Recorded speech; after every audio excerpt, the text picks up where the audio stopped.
வணக்கம் புதிய உறவுகளே, எல்லோரும் தமிழ் படிச்சுட்ருப்பீங்க அப்படின்னு நினைக்கிறேன். தொடர்ச்சியாக படிச்சுட்டே வாங்க. அதுக்கு முன்னாடி இதை பார்க்குறதுக்கு முன்னாடி இதுக்கு முன்னாடி உள்ள வீடியோவை பார்த்துட்டு கண்டினியூ பண்ணுங்கள். அப்போ தான் உங்களுக்கு புரியும். சரி, ஓகேவா? வாங்க பார்க்கலாம். ஃபஸ்ட் கொஸ்டின், மாப்போசி என்பதன் விரிவாக்கம் மயிலாப்பூர் பொன்னுசாமி சிவஞானம். அடுத்து, எவரின் தலைமையின் மத்திய அரசால் அமைக்கப்பட்ட மொழிவாரி மாநிலம் சித்தூர் மாவட்டம் முழுவதையும் ஆந்திராவுக்கு கொடுத்து விட்டது அப்படின்னா சர்தார் KM பணிக்கர். அடுத்து, மாலவன் குன்றம் போனால் என்ன, வேலவன் குன்றமாவது வேண்டும் என்று வரிகளில் இந்த வேலவன் குன்றம் அப்படின்னு எதை குறிக்கிறது அப்படின்னா திருத்தணி. அடுத்து, எந்த ஆணையம் அமைக்கப்பட்டு திருத்தணி வரையில் உள்ள தமிழ் நிலங்கள் மீட்கப்பட்டன அப்படின்னா படாஸ்கர். அடுத்து, தலைநகரை காக்க முதலமைச்சர் பதவியை கூட துறந்தவர் யார் அப்படின்னா ராஜாஜி. தலைநகரை காக்க முதலமைச்சர் பதவியை துறக்கவும் முன்வந்தவர் ராஜாஜி.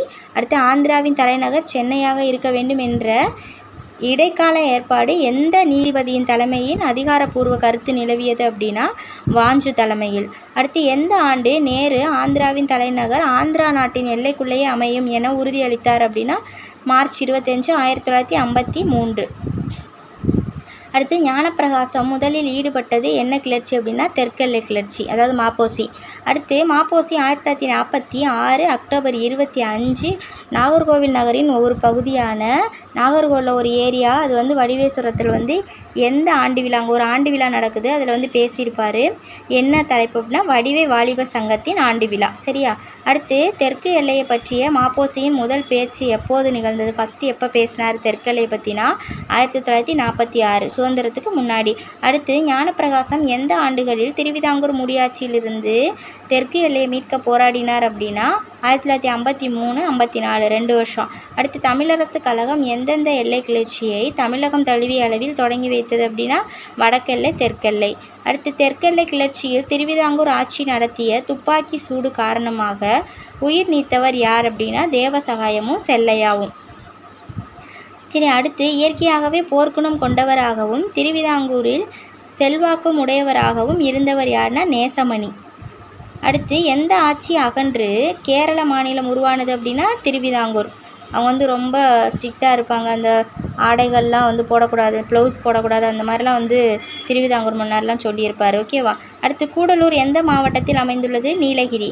1955 பசல் அலி ஆணையம் இப்படின்னு கேட்கலாம், இல்லை என்ன ஆணையம்னு கேட்கலாம். 1955 அக்டோபர் 10 நடுவண் அரசுக்கு பரிந்துரை செய்த ஆணையம் எதுனா பசல் அலி ஆணையம். அடுத்து, புறநானூற்றிலும் சிலப்பதிகாரத்திலும் தமிழகத்தின் வடக்கு எல்லை மற்றும் தெற்கு எல்லை கூறப்பட்டுள்ளது. தமிழகத்தோட வடக்கு எல்லையும் தெற்கு எல்லையும் எந்தெந்த நூலில் சொல்லியிருக்காங்கன்னா புறநானூறு மற்றும் சிலப்பதிகாரம். அடுத்து, நம் நாட்டின் வடக்கு எல்லை எது அப்படின்னா இமயமலை, தெற்கு எல்லை குமரி மாவட்டம். அடுத்து, இந்திய தேசிய ஒருமைப்பாட்டிற்கு கேடில்லாத வகையில் தமிழினத்தை ஒன்றுபடுத்த எடுத்துக்கொண்ட முயற்சிக்கு பயன்படக்கூடிய ஒரு இலக்கியம் தமிழில் உண்டு என்றால் அது சிலப்பதிகாரமே தவிர வேறு இல்லை என்று கூறியவர் யார் அப்படின்னா மாப்போசி. இவர் சிலம்பு செல்வர் என்று அழைக்கப்படுகிறார். யார்? மாப்போசி. அடுத்து, மார்ஷல் நேசமணி வழக்கறிஞரா? ஆமாம், இவர் ஒரு வழக்கறிஞர். அடுத்து, மார்ஷல் நேசமணி நாகர்கோவில் நகர்மன்ற தலைவராகவும் சட்டமன்ற உறுப்பினராகவும் நாடாளுமன்ற உறுப்பினராகவும் பணியாற்றியவர். சரியா? ஆமாம், சரி. அடுத்து, குமரி மாவட்ட போராட்டத்தை முன்னெடுத்து சென்றவர் யாருன்னா நேசமணி. அடுத்து, எந்த ஆண்டு கன்னியாகுமரி தமிழ்நாட்டோடு இணைந்தது? 1956 நவம்பர் 1. அடுத்து, நேசமணிக்கு எங்கு சிலையும் மணிமண்டபமும் கட்டப்பட்டுள்ளதுன்னா நாகர்கோவில். வியன்னா எந்த நாட்டின் தலைநகர்? ஆஸ்திரிய நாட்டின் தலைநகர் வியன்னா. அடுத்து, சேர நாட்டின் துறைமுகம் எது? முசிறி. எகிப்து நாட்டின் துறைமுகம் அலெக்சாண்ட்ரியா. அடுத்து, கிபி 2ஆம் நூற்றாண்டில் யார் யாருக்கு இடையில் ஒப்பந்த பத்திரம் ஏற்படுத்தி கொள்ளப்பட்டது அப்படின்னா 2 பேர். முசிறி வணிகருக்கும் அலெக்சாண்ட்ரிய கிரேக்க வணிகருக்கும் 2 பேருக்கும் ஒரு அக்ரிமெண்ட் நடந்திருக்கு. அடுத்து, சேரர்களுக்கும் கிரேக்கர்களுக்கும் நடந்த அந்த வணிகத்தை பற்றி எழுதப்பட்டுள்ள அந்த ஒப்பந்த பத்திரம் எங்கே இருக்குது, எந்த அருங்காட்சியகத்தில் வச்சுருக்காங்கன்னா வியன்னாவில் தான் இருக்குது. ரொம்ப முக்கியம்.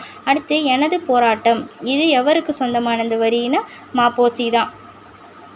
அடுத்து, மாப்போசி எந்த ஆண்டுகளில் சட்டமன்ற மேலவை உறுப்பினராக இருந்தார் அப்படின்னா 1952 முதல் 54, 2 வருஷம். அடுத்து, மாப்போசி எந்த ஆண்டுகளில் மேலவை தலைவராக இருந்தார்னா 72லேருந்து 78 வரைக்கும். அடுத்து, தமிழரசு கழகத்தை தொடங்கியவர் யார்? தமிழரசு கழகனாலே நம்ம மாப்போசி. அடுத்து, மாப்போசி எந்த நூலுக்கு சாகித்ய அகாதமி விருது வாங்கினார்னா வள்ளலார் கண்ட ஒருமைப்பாடு.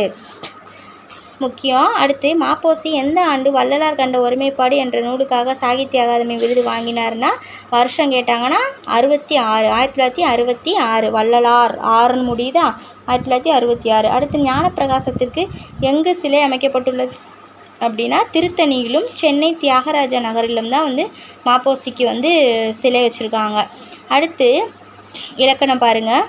பொருள் அல்லவரை பொருளாக செய்யும், பொருள் அல்லது இல்லை பொருள். விளக்கம் பாருங்கள். தகுதி அற்றவரையும் கூட தகுதி உடையவராக ஆக்கிவிடும், தகுதி உடையது பணமே. அதாவது சும்மா டம்மி பீஸாக இருந்தாலும் அவங்கக்கிட்ட பணம் இருந்துச்சு அவங்கள ரொம்ப மதிப்பாங்க. நம்மகிட்ட என்ன தான் நம்ம பெரிய டாப்பாக இருந்தால் கூட இது நம்மக்கிட்ட பணம் இல்லை அப்படின்னா யாருமே மதிக்க மாட்டாங்க. அப்போ அந்த பணத்துக்கு தான் செல்வத்துக்கு தான் அவ்வளோ ஒரு மதிப்பு இருக்குது அப்படின்னு சொல்கிறாங்க. தகுதி இல்லாதவன்ட்ட கூட இந்த பணம் இருந்துச்சுன்னா அதை அவனை தகுதியாக்கி விட்டுரும், அந்தளவுக்கு பவர் உள்ளது அப்படி சொல்லி இதோட பொருள் சரியா. தகுதி அற்றவரையும் கூட தகுதியுடையவராக ஆக்கிவிடும், தகுதி உடையது பணம், அது அன்றி வேறொன்றும் இல்லை. இது என்ன அணி அப்படின்னா சொற்பொருள் பின்வரு நிலையணி. சரியா. ஏன்னா இதில் ஏன் சொற்பொருள் பின்வரு நிலையணின்னு சொல்கிறோம்னா பொருள்னு சொல்லி ஓயாமல் வருதா, பொருள் அல்லவலை பொருளாக செய்யும், பொருள் அல்லதில் பொருள், அதனால இந்த சொல்லு திரும்ப திரும்ப வருது பாருங்கள். அதனால் இது என்ன அணி, சொற்பொருள் பின்வரு நிலையணி. சரியா. அடுத்து குன்றேறி யானை போர் கண்டற்றால் தன்னை தொண்டுண்டாக செய்பவன் வினை. இது என்ன அணி அப்படின்னா உவமை அணி. ஒரு இதுக்கு இன்னொரு இதை உவமையாக சொல்லுவாங்க. சரியா. பாருங்கள் என்ன அப்படின்னா இந்த குறளோட விளக்கம் இப்போ நம்ம ஏதாவது ஒரு சின்ன பெட்டி கடை வைக்க போகிறோம் அப்படின்னா கூட நம்ம கையில் இருக்கிறத வச்சு என்ன பண்ணணும்னா அதுக்குள்ளே நம்மக்கிட்ட எவ்வளோ வரவு இருக்கோ அதுக்கு தக்கன பண்ணணும். இல்லை அதுக்கு மீறி நம்ம கடன் வாங்கி ஆடம்பரமாக பண்ணணும் அப்படின்னா அது ரொம்ப கஷ்டத்தில் கொண்டு போய் விட்டுரும். அதுக்கு தான் இதை சொல்ல போகிறாங்க. சரியா. தன் கைப்பொருள் ஒன்று தன்னிடம் இருக்க அதை கொண்டு ஒருவன் செயல் செய்தாங்கன்னா அது எப்படி உவமை, அதுக்கு எதை உவமையாக சொல்கிறாங்கன்னா இப்போ யானை 2 அடிச்சுக்கிறது அப்படின்னா அதுக்கு நடுவில் 2 யானை சண்டை போடும்போது இடையில நசுங்கி சிக்கணும்னா நம்ம சின்ன பின்னமாயிடுவோம்ல, அந்த இதுக்கு சமம், அவ்வளோ கஷ்டம்னு சொல்கிறாங்க. அப்போ நம்ம கைப்பொருள் ஒன்று நம்மகிட்ட பாதுகாப்பாக இருந்துச்சுன்னா நம்ம ஒரு மலை மேலே ஏறி நின்று சேஃபாக யானை போகிற நம்ம பார்க்கலாமா. சரி, அந்த மாதிரி சொல்ல வராங்க. அடுத்து இன்மையின் இன்னாததெனின் இன்மையின் இன்மையே இன்னாதது. இதில் இதுவும் பாருங்கள் இன்மை இன்னா இது வருதா, இது இந்த சொல்லும் திரும்ப வர்றதுனால சொற்பொருள் பின்வரு நிலையணி. இது கண்டிப்பாக படிச்சுக்கோங்க. ஏன்னா இதில் ஒன்று கொடுத்து ஒன்று கண்டிப்பாக கேட்பாங்க. இன்மையின் இன்னாதது யாதனி, இன்மையின் இன்மையே இன்னாதது அப்படின்னா பாருங்கள் பொருள் பாருங்கள் வறுமையை போல் துன்பமானது எது என்றிருக்கு. வறுமை மாதிரி ஒரு கஷ்டம் எது அப்படின்னு கேட்டால் அதுக்கு அந்த வறுமை மட்டும்தான். வறுமையை போல் துன்பமானது வறுமை ஒன்றே ஆகும். வறுமை துன்பத்துக்கு உவமையாக காட்டுவதற்கு அந்த வறுமைக்கு உவமை எதுனா துன்பம். அதனால் இது உவமையணி. துன்பத்தை தவிர வேறு துன்பம் எதுவும் இல்லை. இன்மையை விட கொடியது எது என்றால் இல்லாமையை விட கொடியது இல்லை. அதனால் ஒரு இதுக்கு இன்னொரு உவமையாக சொல்லியிருக்காங்க. அடுத்து மக்களை போல்வர் கயவர் அவரென்ன ஒப்பாரியாம் கண்டதில்.